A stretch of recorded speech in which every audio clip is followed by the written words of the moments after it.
Good morning student, তোমাদেরকে অনেক স্বাগত মেহেদি স্যার এক্সক্লুসিভ এডুকেশনের জন্য।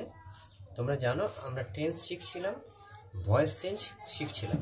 তো টেন্সের আমরা দেখো প্রেজেন্ট, PRESENT, প্রেজেন্ট সিম্পল, এই যে টেন্সটা, বা ইনডেফিনাইট, এটার আমরা চারটি নিয়ম করেছি।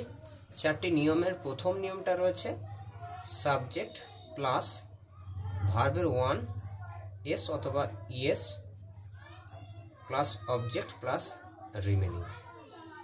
এটা ছিল পজিটিভের, আমি প্লাস দিয়ে বোঝাচ্ছি কারণ তোমরা জানো এটা পজিটিভ। এর 2 নম্বর নিয়ম ছিল সাবজেক্ট প্লাস ডু অথবা ডাজ প্লাস ভার্বের 1 নম্বর প্লাস অবজেক্ট প্লাস রিমেনিং। 3 নম্বর ছিল ডু অথবা ডাজ প্রথমে চলে এসেছে, তারপরে সাবজেক্ট আছে, তারপরে ভার্বের 1 নম্বর প্লাস অবজেক্ট প্লাস রিমেনিং, অবশ্যই কোশ্চেন মার্ক। এখানে ফুল স্টপ, এখানে ফুল স্টপ, এটা মাইনাসে, এটা ফুল স্টপ, এটা মাইনাস মানে নেগেটিভ, আর এটা হচ্ছে পজিটিভ ইন্টারোগেটিভ, পজিটিভ ইন্টারোগেটিভ। আর 4 নম্বর হচ্ছে ডু অথবা does plus subject plus not plus ভার্বের 1 নম্বর প্লাস অবজেক্ট প্লাস রিমেনিং। এটা হচ্ছে নেগেটিভ ইন্টারোগেটিভ। তাহলে এই 4টে নিয়ম আমরা কিসে শিখলাম? প্রেজেন্ট সিম্পল ইনডেফিনাইট, এই 4টে নিয়ম, ঠিক আছে? যেমন I eat rice, I do not, I do, okay there is mistake, I do not হবে এখানে, okay I do not eat rice, do I eat rice, do I not eat rice. এভাবে আমরা অ্যাক্টিভে করলাম প্রেজেন্ট সিম্পল বা present indefinite টেন্সে। আর এর প্যাসিভ নিয়মটা কি হবে? Object plus am is are অথবা প্লাস ভার্বের 3rd form plus object plus remaining by দিয়ে সাবজেক্ট। 2 নম্বরে আছে object plus am is are plus not plus ভার্বের 3rd form plus remaining plus by দিয়ে সাবজেক্ট। এটা নেগেটিভে হলো। আর এর যেটা, এটা এগুলো, এটা 3 নম্বরের প্যাসিভ, অবজেক্ট প্লাস, অবজেক্ট নয়, প্রথমে am is are plus object plus ভার্বের 3rd form plus remaining plus by দিয়ে সাবজেক্ট কোশ্চেন মার্ক।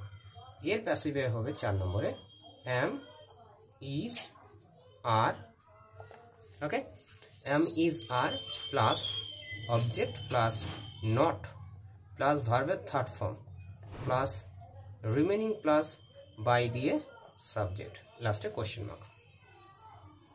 তাহলে আরেকবার ভালো করে দেখে নাও। I eat rice, I do not eat rice, do I eat rice, do I not eat rice. Question, এখানে কি হবে? Rice is eaten by me, rice is not eaten by me, এখানে কিন্তু রিমেনিং নেই। Is rice eaten by me, is rice not eaten by me. তাহলে আমাদের এটা present simple টেন্সের 4টি এবং 4টি মোট 8টি নিয়ম কমপ্লিট হলো। এই কমপ্লিটনেসের সঙ্গে তুমি এইগুলো কখন খাই, যাই, খায়, যায়, হয়, করে, অর্থাৎ সিম্পল হবে। দেখো দেখে, গায়, এইগুলো খাই মানে ইট, যায় মানে গো, হয় মানে করে মানে ডু, দেখে মানে সি, গায় মানে গান গাওয়া, গায় এটা সিং। ভার্বের 1 নম্বরগুলো, এখানে ভার্বের 1 নম্বরগুলো আমার কাজে লাগছে। তাহলে এইভাবে আমরা দেখব বা বুঝবো যে কোনটা সিম্পল টেন্স হয় বা প্রেজেন্ট সিম্পল বা প্রেজেন্ট ইন্ডিপেন্ডেন্ট টেন্স হয়, তার মাধ্যমে আমরা সমস্ত প্রেজেন্ট ইন্ডিপেন্ডেন্ট টেন্সের যে ফর্মুলাগুলো সেগুলো আমরা করতে পারবো। এবং এটা ভীষণ ভীষণ একটা প্রয়োজনীয় ফর্মুলা, যেগুলো তুমি যদি জানো তাহলে তোমার ক্ষেত্রে বাক্য তৈরি করা বা বাক্য লেখাটা খুবই সহজ হয়ে যাবে। অবশ্যই পুরো ভিডিওটাকে দেখো, সাবস্ক্রাইব করে দিও আর শেয়ার করতে ভুলো না। সুস্থ থেকো, ভালো থেকো।